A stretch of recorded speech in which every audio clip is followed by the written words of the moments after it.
Okay, I've turned off my dehydrators and it's been about 4 hours and these have gotten done really quick. So just take your top off and you can hear them crunching. I mean, they have really gotten dry, and I'm surprised that they've gotten done so quick because they were so wet. What we're going to do is we're just going to, they're still warm, and so I'm not going to put my tops on my jars. I'm going to just go ahead and get my oxygen absorber out. I buy mine in bulk like this, and they come in little packs, so you don't have to, you know, break the seal on all of your oxygen absorbers.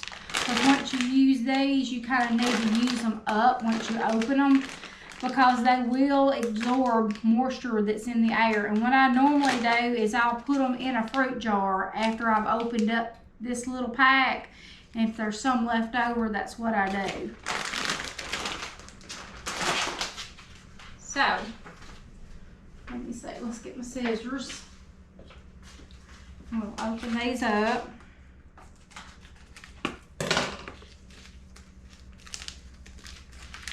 We're just gonna drop one into each, well, I say one, they're stuck together, into each jar. And then we're just gonna take, you know, you can just crumble these like this into the jar if you'd rather do that. And you won't have to put them through, you know, a little something to chop them up. You can just crumble them in there as you go.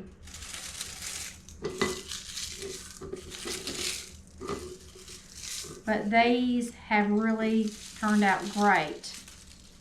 Just slide them off.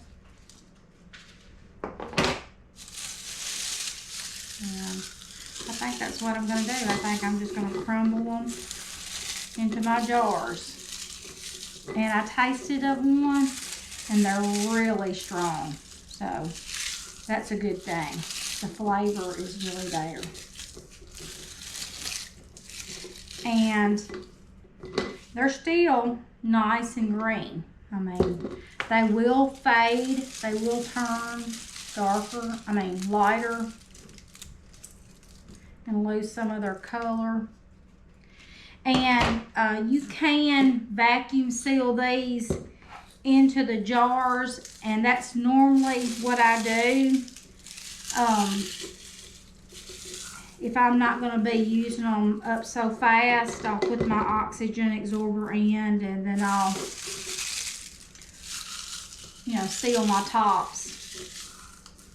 But the one that we're eating out of every week, I don't oxygen seal it back every time because we go through it so fast.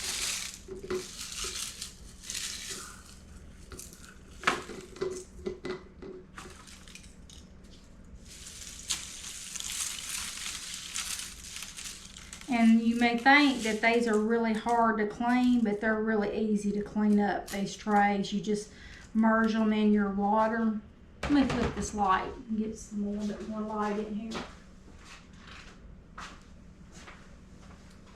You just put them down in your water and just, you know, run a washcloth over them. Or you can just use a little scrub brush, and it don't take me long to clean them.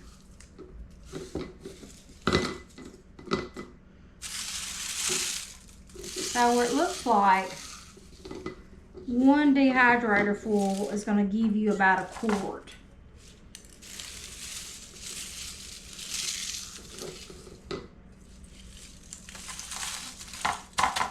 Let me see if I can get all this out of here without making too big of a mess. Good thing I clean my counters off.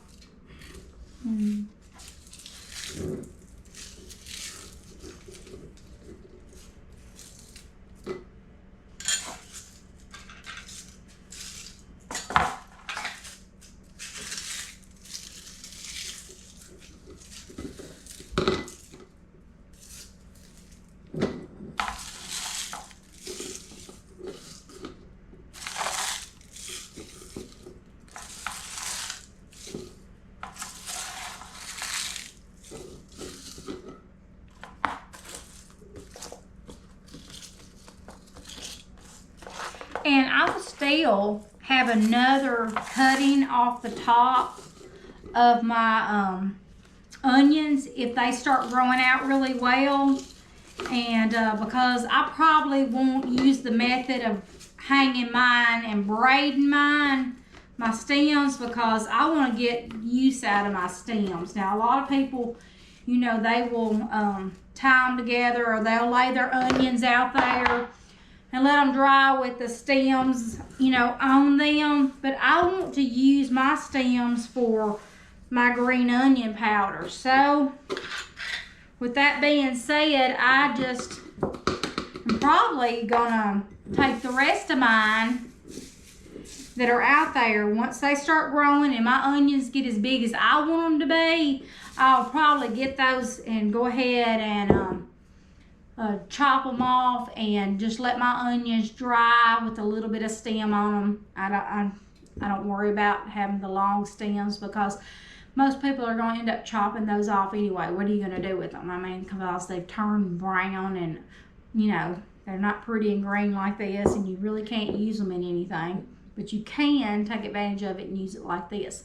So you just put your top on, and then there you are. You've got your oxygen absorber in the bottom.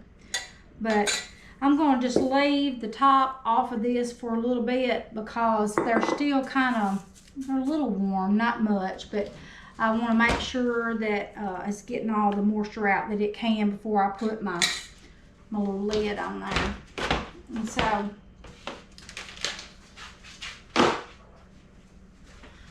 okay, we got that one done, and I still have these two to go, and then I've got to finish these up.